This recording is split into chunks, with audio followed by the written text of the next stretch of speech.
ಯಲ್ಲಾಪುರ ತಾಲೂಕಿನ ಸರ್ಕಾರಿ ಶಾಲೆಗಳಲ್ಲೂ ಉತ್ತಮ ಇಂಗ್ಲಿಷ್ ಶಿಕ್ಷಣವನ್ನು ನೀಡಲಾಗುತ್ತಿದ್ದು, ಗುಣಮಟ್ಟದ ಶಿಕ್ಷಣ ನೀಡುವ ಗುರಿಯೊಂದಿಗೆ ಮುನ್ನಡೆಯುತ್ತಿದ್ದೇವೆ ಎಂದು ಕ್ಷೇತ್ರ ಶಿಕ್ಷಣಾಧಿಕಾರಿ ಎನ್ಆರ್ ಹೆಗಡೆ ಹೇಳಿದರು.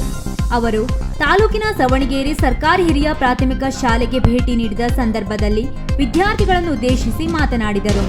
ನಗರದ ವ್ಯಾಮೋಹ ಇಂಗ್ಲಿಷ್ ಶಿಕ್ಷಣದ ಬಗೆಗಿನ ಆಕರ್ಷಣೆಯಿಂದ ಹೆಚ್ಚಿನ ಪಾಲಕರು ಖಾಸಗಿ ಶಾಲೆಗಳಲ್ಲಿ ಮಕ್ಕಳನ್ನು ಸೇರಿಸುತ್ತಿದ್ದಾರೆ. ಆದರೆ ಸರ್ಕಾರಿ ಶಾಲೆಗಳಲ್ಲೂ ಶಿಕ್ಷಕರ ಪ್ರಯತ್ನ, ಸಾರ್ವಜನಿಕ ಸಹಭಾಗಿತ್ವದಲ್ಲಿ ವಿದ್ಯಾರ್ಥಿಗಳ ಶೈಕ್ಷಣಿಕ ಪ್ರಗತಿ ಉತ್ತಮವಾಗಿ ಸಾಗುತ್ತಿದೆ ಎಂದ ಅವರು, ಸರ್ಕಾರಿ ಶಾಲೆಗಳಲ್ಲಿ ಸ್ಥಳೀಯರ ಪಾಲ್ಗೊಳ್ಳುವಿಕೆ ಇದ್ದರೆ ಹೇಗೆ ಪ್ರಗತಿ ಸಾಧಿಸಬಹುದು ಎಂಬುದಕ್ಕೆ ಸವಣಗೇರಿ ಶಾಲೆ ಒಳ್ಳೆಯ ಉದಾಹರಣೆ ಎಂದರು.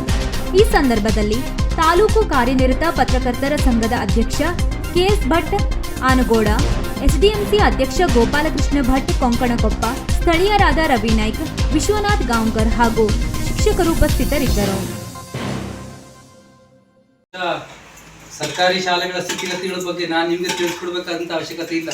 ಅದರಲ್ಲೂ ವಿಶೇಷವಾಗಿ ತಾಲೂಕಾ ಕೇಂದ್ರದಿಂದ 8 ರಿಂದ 10 ಕಿಲೋಮೀಟರ್ ವ್ಯಾಪ್ತಿಯಲ್ಲಿ ಯಾವೆಲ್ಲ ಶಾಲೆಗಳಿದ್ದಾವೋ ಇನ್ನು ಮುಂದಿನ 5 ರಿಂದ 10 ವರ್ಷಗಳಲ್ಲಿ ಅಸ್ತಿತ್ವಕ್ಕಾಗಿ ಹೋರಾಟ ಮಾಡ್ತಕ್ಕಂಥ ಪರಿಸ್ಥಿತಿಗಳು ಉದ್ಭವ ಆಗ್ತಾ ಇದ್ದಾವೆ. ಕಾರಣ ಅಂತಂದ್ರೆ ನಮ್ಮೆಲ್ಲ ಪಾಲಕ ವರ್ಗದವರು ಏನು ಮಾಡ್ತಿದ್ದಾರೆ ಅಂತಂದ್ರೆ, ಮಕ್ಕಳಿಗಾಗಲ್ಲ ಇದು, ಪಾಲಕ ವರ್ಗದವ್ರು ಏನು ಮಾಡ್ತಾರೆ ಅಂತಂದ್ರೆ ಇಂಗ್ಲೀಷ್ ವ್ಯಾಮೋಹಕ್ಕೆ ಹೋಗ್ತಿದ್ದಾರೆ. ನಾವು ಆ ನಿಟ್ಟಿನಲ್ಲಿ ಸುಮಾರು 96 ಶಾಲೆಗಳಲ್ಲಿ, ನಿಮ್ಮ ಶಾಲೆ ಸೇರಿದಂಗೆ ಸ್ಪೋಕನ್ ಇಂಗ್ಲೀಷ್ ಮಾಡಿದ್ವಿ, ನಲಿಕಲ್ ಇಂಗ್ಲೀಷ್ ಇತ್ತು.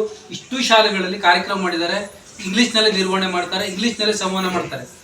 ವೀಕ್ಷಕ ಮಹಾಪ್ರಭುಗಳೇ, ನಮ್ಮ ಚಾನಲ್ ಅನ್ನು ಸಬ್ಸ್ಕ್ರೈಬ್ ಮಾಡಿ, ಶೇರ್ ಮಾಡಿ, ಪ್ರೋತ್ಸಾಹಿಸಿ.